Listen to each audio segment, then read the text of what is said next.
जय श्री राम मित्रों। नमस्कार। आज जो कविता प्रस्तुत कर रहा हूँ उस कविता का शीर्षक है कोहबर। जैसा कि आप सब जानते हैं कि कोहबर विवाह की एक प्रथा होती है जिसमें वर वधू के अतिरिक्त वहाँ पर केवल वधू की सखियाँ होती हैं। पुरुष वर्ग का वहाँ पर कोई स्थान नहीं होता।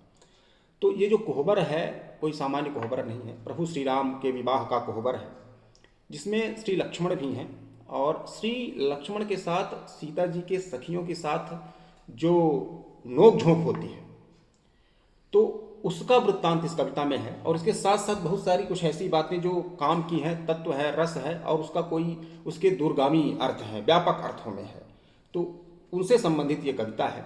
मैं ज़्यादा भूमिका न बनाते हुए कविता शुरू करता हूँ। सुने कि मंडप विवाह में निज अनुपम छवि के थे दर्शन करवाए, मंडप विवाह में निज अनुपम छवि के थे दर्शन करवाए, दे राम भावरी सीता संग अब विधिवत कोहबर में आए। कोहबर का दृश्य कैसा है एक बार देखें कि सी सखियां होकर मुग्ध, सी सखियां होकर मुग्ध निरंतर देख रही हैं रघुवर को, सी सखियां होकर मुग्ध निरंतर देख रही हैं रघुवर को, पर श्री सीता अपलक हो निरख रही हैं निर्सुंदर कर को। था कर में सोने का कंकण, था कर में सोने का कंकण, उसमें थी मणि भी जड़ी हुई, मणि में प्रतिबिंब राम का जिसमें सी आंखें थी गड़ी हुई। था मानो सी संकेत, कर को देखने के पीछे सीता जी का क्या मतलब है, मन वो ये संकेत करना चाह रही हैं। था मानो सी संकेत की अब भी रंच मात्र की दूरी है, था मानो सी संकेत की अब भी रंच मात्र की दूरी है, जब तक जग ईश्वर अपना ना हो तब तक भक्ति अधूरी है।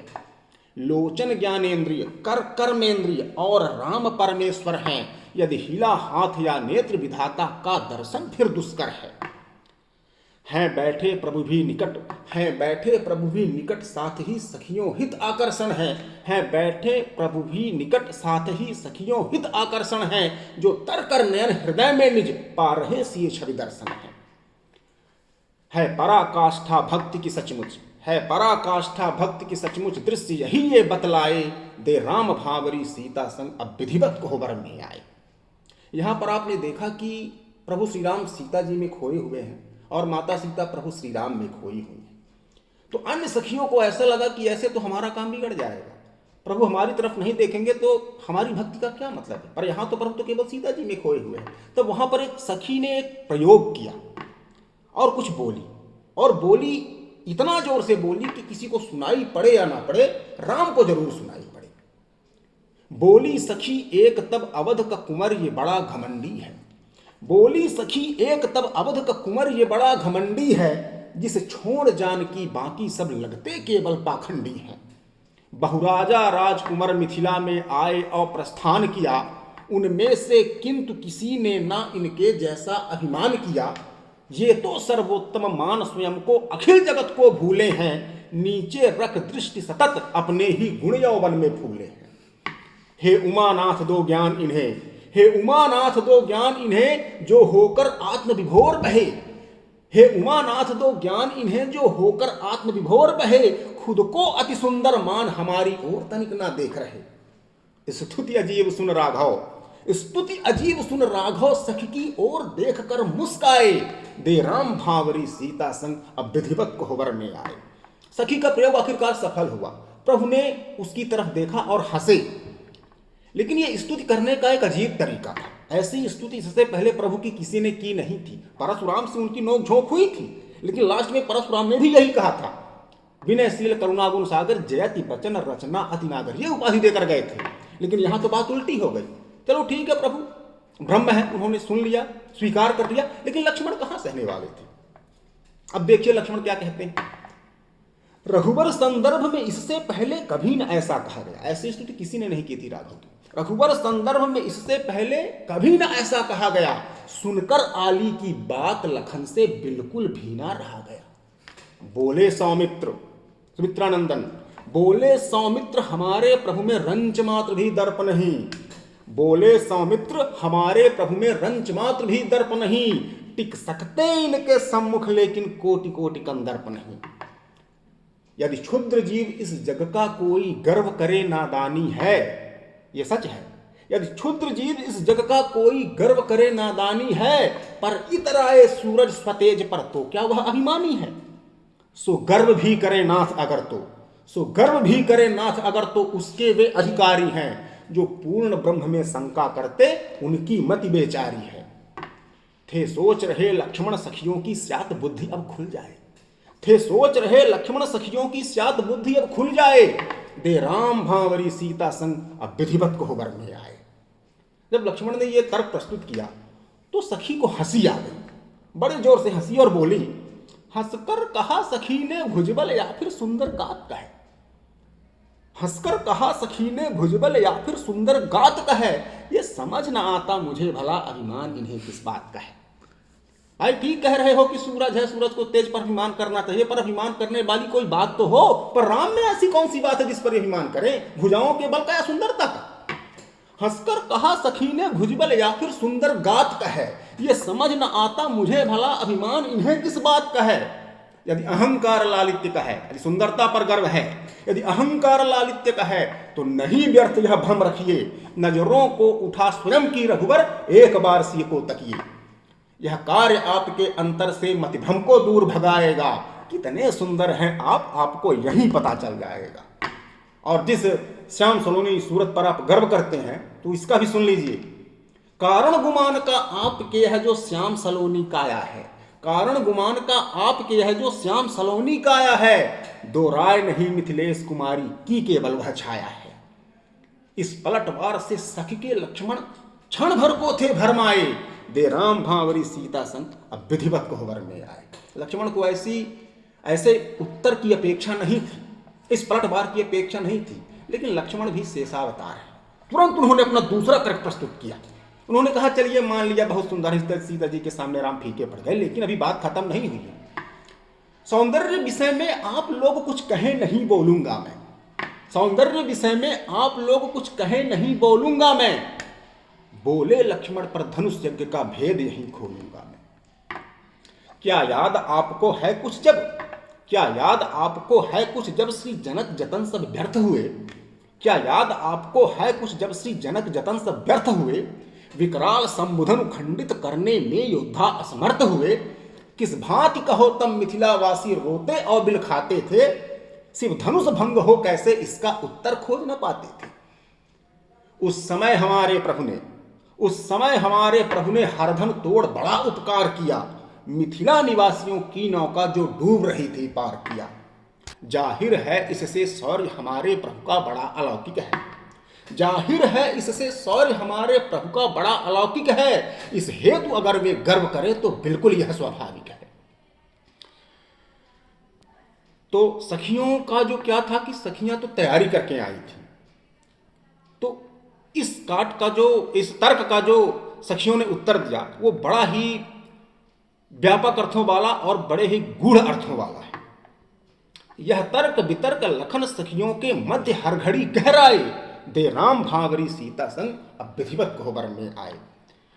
सिय वेद, अगर सीता जी को एक हम वेद की प्रतिमूर्ति मान लें तो उस वेद की जो ऋचाएं हैं वो सखियां हैं। अब लक्ष्मण ने तर्क दिया कि चलिए मान लिया कि सौंदर्य में कम है हमारे प्रभु सीता से, लेकिन प्रभु ने जो सीता के विवाह हेतु धनुष को भंग किया, ऐसा सामर्थ्य किसमें था। तब सखियां कहती हैं, सुनिए कि सिय वेद ऋचाएं सखियां, सिय वेद ऋचाएं सखियां जो हरि मर्म जानने वाली थी, सिय वेद ऋचाएं सखियां जो हरि मर्म जानने वाली थी, वे नहीं किसी भी तरह लखन से हार मानने वाली थी। सुचि भक्ति रहस्य अनोखी शैली में निज खोल रही थी वे, सुचि भक्ति रहस्य अनोखी शैली में निज खोल रही थी वे, वास्तव में प्रेम के शास्त्रार्थ की भाषा बोल रही थी वे। कह दिया तुरंत उनने कि याद उस धनुष यज्ञ की करते हैं। हे लक्ष्मण, धनुष यज्ञ तो आपको याद रहा, लेकिन पुष्प वाटिका को भूल गए। कह दिया तुरंत उनने कि याद उस धनुष यज्ञ की करते हैं, पर हाल पुष्प वाटिका का कहने में संभवतः डरते हैं। अच्छा, पुष्प वाटिका के दृश्य का वर्णन करते हुए तुलसीदास जी ने लिखा है कि तिलक भाल श्रम बिंदु सुहाए, अर्थात प्रभु श्री राम जब वाटिका से पुष्प तोड़कर निकले तो उनके माथे पर पसीना था। कह दिया तुरंत उनने कि याद उस धनुष यज्ञ की करते हैं, पर हाल पुष्प वाटिका का कहने में संभवतः डरते हैं। उस उपवन में पूछो, लक्ष्मण पूछो जरा भैया से, उस उपवन में पूछो राघव ने कैसा जोर लगाया था, उस उपवन में पूछो राघव ने कैसा जोर लगाया था, बस फूल तोड़ने भर में इनके माथ पसीना आया था। अमृत सुमन तोड़ने में जिनके माथे श्रम बिंदु सुहाए थे, शिव धनुष को तो छोड़ ही दो, मृद सुमन तोड़ने में जिनके माथे श्रम बिंदु सुहाए थे, वे भला कहो किस भूते शिव का धनुष तोड़ने आए थे। तब लक्ष्मण ने कहा बड़ी अजीब बात है, तो फिर आप ही बताइए कि धनुष किसने टूटा? आपने तोड़ा? यदि प्रभु ने धनुष नहीं तोड़ा तो आखिर वो तो अपने आप टूटा या फिर आपने तोड़ दिया? आप ही बताइए कैसे टूटा। तब सखियों ने फिर कहा, युग युग में देने को मिसाल, युग युग में देने को मिसाल करने हित अमर कहानी को, युग युग में देने को मिसाल करने हित अमर कहानी को, धनुभंग हेतु पूजा था सियने शंकर और भवानी को। युग युग में देने को मिसाल करने हित अमर कहानी को, धनुभंग हेतु पूजा था सियने शंकर और भवानी को। और इतना ही नहीं, गणेश जी से स्पेशल प्रार्थना भी की थी, बोली गणपति से हे शिवनंदन, बोली गणपति से हे शिवनंदन साथ हमारा ना छूटे, बोली गणपति से हे शिवनंदन साथ हमारा ना छूटे, प्राचीन धनुष शिव शंकर का श्री रामचंद्र से ही टूटे। भीषण पिनाक टूटा, भीषण पिनाक टूटा यदि तो पीछे संकल्प अटल ही था, भीषण पिनाक टूटा यदि तो पीछे संकल्प अटल ही था, सब श्रेय मिला राघव को पर उसमें सीता का बल ही था। मर्म वास्तविक बोली सखी, मर्म वास्तविक बोली सखी जो नहीं मनीषी कह पाए, दे राम भावरी सीता संग अब विधिवत कोहबर में आए। ये जो वास्तविक मर्म है उसको दो तीन लाइन में पढ़ लेते हैं कि तात्पर्य है कि वह पार ब्रह्म सामर्थ्य अपरिमित रखता है, निज सर्वशक्तिमत्ता से पर खुद काम नहीं ले सकता है, वह आम जनों की भांति स्वयं नहीं स्वार्थ सिद्ध हित चिंतित है, वह सिद्ध ज्ञान वह है अनीह अपने स्वरूप में स्थित है। इसलिए व्यक्ति जब तक इच्छा को ब्रह्म से नहीं मिलाएगा तब तक क्षमता का उसकी एहसास नहीं कर पाएगा। लेकिन लक्ष्मण इतने में भी हार मानने को तैयार नहीं थे। शेषावतार धर लखन रूप एक रघुवर का विश्वास लड़े, वो अपना तुरंत अगला प्रश्न प्रस्तुत कर दिया और इस बार तर्क थोड़ा भारी रखा। सखियों के वाजिब तर्क से भी ना लगा लखन मुंह पर ताला, बिन डिगे उन्होंने एक बार फिर प्रश्न सही से कर डाला। अब बोले कि चलो मान लिया धनुभंग में विनती आपकी ही रंग लाई थी, चलो मान लिया धनुभंग में विनती आपकी ही रंग लाई थी, पर प्रभु ने जब गौतम की तारी आप नजर ना आई थी। अर्थात चलो धनुष को भी मान लिया आपने ही तोड़वा दिया, लेकिन जब प्रभु ने अहिल्या का उद्धार किया अपने चरणों से, उस समय तो आप वहां नहीं थी। अब इसमें तो आप दावा मत करिएगा कि हम जाके वहां ऐसा कर दिए। पर प्रभु ने जब गौतम की तारी आप नजर ना आई थी, वह था प्रताप राघव पद का, वह था प्रताप राघव पद का जिससे पत्थर चैतन्य हुआ, कर्तव्य ऐसा करने वाला सच नहीं जगत में अन्य हुआ। इससे होता यह सिद्ध कि रघुकुल नंदन स्वयं विधाता है, किस दृष्टि से प्रभु को आप देखती मुझको समझना आता है। अब जब लक्ष्मण ने यह तर्क प्रस्तुत किया तो इस बार सबसे ज्यादा हंसी सखियों को आई। मटकाकर नैन सखी बोली, मटकाकर नैन सखी बोली यदि पदछू चेतन हुई शिला। जैसा कि आप कह रहे हैं लक्ष्मण जी, इनके चरणों को छूकर वो शिला नारी बन गई अर्थात चैतन्य हो गई। तो सुनो, मटकाकर नैन सखी बोली यदि पदछू चेतन हुई शिला, मटकाकर नैन सखी बोली यदि पदछू चेतन हुई शिला, तब सोच रही मैं अवध में क्या इन्हें कोई पत्थर नहीं मिला। मटकाकर नैन सखी बोली यदि पदछू चेतन हुई शिला, तब सोच रही मैं अवध में क्या इन्हें कोई पत्थर नहीं मिला। मुनि विश्वामित्र कुटीर तलक भी, मुनि विश्वामित्र कुटीर तलक भी चलकर राघव आए थे। अयोध्या से विश्वामित्र जी के आश्रम तक भी ये ही राम पैदल ही चलकर आए थे। मुनि विश्वामित्र कुटीर तलक भी चलकर राघव आए थे, तब अस्म न जाने कितने इनके पैरों से टकराए थे, उनमें से कितने पाहन कहिए चरणों से चैतन्य हुए। हे लक्ष्मण तुम ही बताओ, उनमें से कितने पत्थर कहिए चरणों से चैतन्य हुए, नवजीवन पाकर धरती पर सच्चे अर्थों में धन्य हुए। रजकिंत विदेह नगर की जा, लेकिन जैसे ही ये मिथिला में घुसे, जैसे ही ये सीता जी की नगरी में घुसे और यहां की धूल इनके पैरों से लगी, रजकिंत विदेह नगर की जा, रजकिंतु विदेह नगर की जब रजकिंतु विदेह नगर की राघव चरण से छुई प्रभाव हुआ। रजकिंतु विदेह नगर की राघव चरण से छुई प्रभाव हुआ।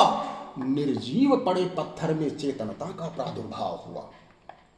अद्भुत प्रताप यह राघवेंद्र के नहीं चरण पंकज का है। सुनो लक्ष्मण, अद्भुत प्रताप यह राघवेंद्र के नहीं चरण पंकज का है। ये करामात निश्चित मिथिला नगरी की पावन रच का है। अर्थात ये जो शिला चैतन्य हुई तो प्रभु के पैरों से नहीं हुई तुम्हारे। यहां चूंकि इनके पैरों में मिथिला की धूल लग गई और उस धूल के सहारे वो शिला चैतन्य हुई, पैरों का कोई योगदान नहीं है।